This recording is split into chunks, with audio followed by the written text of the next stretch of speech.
லைப்ரரியில் வந்து membership கார்டுக்காக apply பண்ணியிருந்தேன். வாங்கவே இல்லை. போய் வாங்கன்னு வற்புறுத்தினாங்க. அதனால் நான் போய் இன்றைக்கி போய் நிறைய புக்ஸ் எடுத்துகிட்டு வரலாம் சொல்லிட்டு ரொம்ப டல்லாக இருந்தது. நல்ல மேகமாக இருந்தது. மழை வராப்பில் தான் இருந்தது. அதனால் தைரியமாக லைப்ரரிக்கு போய் எனக்கு பிடிச்ச சுஜாதா, ரமணிச்சந்திரன், இந்துமதி, வாசந்தி, லக்ஷ்மி, அந்த ரேக்கெல்லாம் ஃபுல்லாக காலியாக இருந்தது. எல்லாருமே எடுத்துகிட்டு போயிட்டாங்க. ராஜாம் கிருஷ்ணன், வாசந்தி கொஞ்சம் இருந்தது.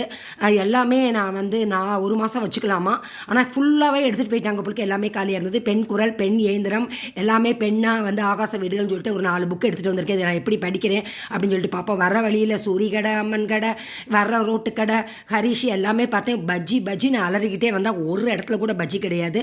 நான் வீட்டில் பார்த்தா ஒரு 5 வகையான 2 காய் இருந்தது. எல்லாத்தையும் எடுத்து நம்ம ஒரு வீட்டிலேயே பஜ்ஜியை போட்டுருவோம்னு சொல்லிட்டு கடலை மாவை ஃப்ரிட்ஜில் தேடினா சக்தி போண்டா மிக்ஸு பஜ்ஜி மாவே இருந்தது. அடித்தான்னா லக்கி ப்ரைஸ்ன்னு சொல்லிட்டு உடனே அதை எடுத்து அப்படியே கலந்து சுட 5 வகையான பஜ்ஜிங்க.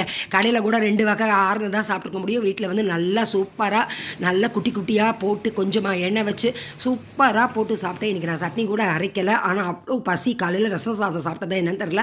ஒரு 3 மணி போல் நல்லா வெளியே நல்லா மழை ஸ்டார்ட் ஆகிடுது. இந்த மழைக்கும் இந்த பஜ்ஜிக்கும் இந்த காஃபிக்கும் நிஜமாகவே அதை நம்ம இந்த வீடியோவில் என்னால் டிஸ்கிரைப் பண்ணவே முடியாது.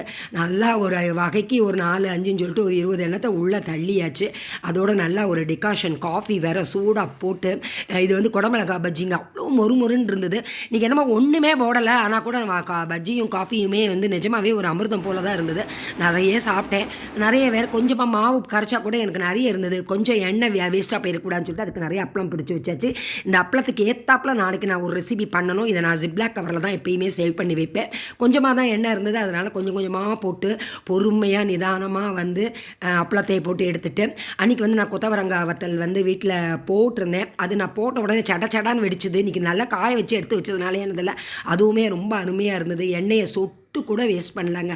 அப்படியே எடுத்து அப்பளம் வடகம் எல்லாமே எடுத்து அதை ஒரு ஜிப்லாக் கவரில் தனியாக நான் சேவ் பண்ணி வச்சாச்சு. எல்லாத்தையும் எடுத்து வச்சுட்டு சரி நான் திருப்பி ஒரு காஃபியை போடுவோம் அப்படின்னு சொல்லிட்டு திருப்பி நான் ஃப்ளாஸ்கில் ஒரு காஃபி போட்டுட்டு நல்லா கொதிக்க காஃபி போட்டு இந்த வேலையை இந்த குட்டி பஜ்ஜியில் ஒரு 8 பஜ்ஜியை எடுத்து ஒரு டப்பாவில் போட்டு எங்கள் வீட்டுக்கு ஏற்றாப்பில் அயன் பண்ணுவாங்க 2 லேடிஸு. ரொம்ப வருஷமாக 20 வருஷமாக பண்ணுறாங்க.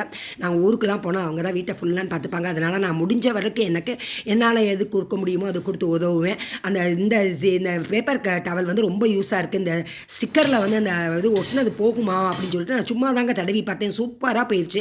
நான் எப்பயுமே உடனே க்ளீன் பண்ண மாட்டேன். எனக்கு பஜ்ஜி மாவை போட்டு ரொம்ப அசிங்கமாக இருந்தது. ஸ்டிக்கர் வேறு கொஞ்சம் புதுசாக இருந்ததா. ஓகே நம்ம டக்குன்னு க்ளீன் பண்ணி விட்டுருவோம் அப்படின்னு சொல்லிட்டு க்ளீன் பண்ணேன். நிஜமாவே சூப்பராக அழுக்க போச்சு. இந்த இதாக ஐட்டப்பில் அயன் பண்ணுறாங்க. இன்றைக்கி நாள் சூப்பராக இருந்தது. திருப்தியாக இருந்தது.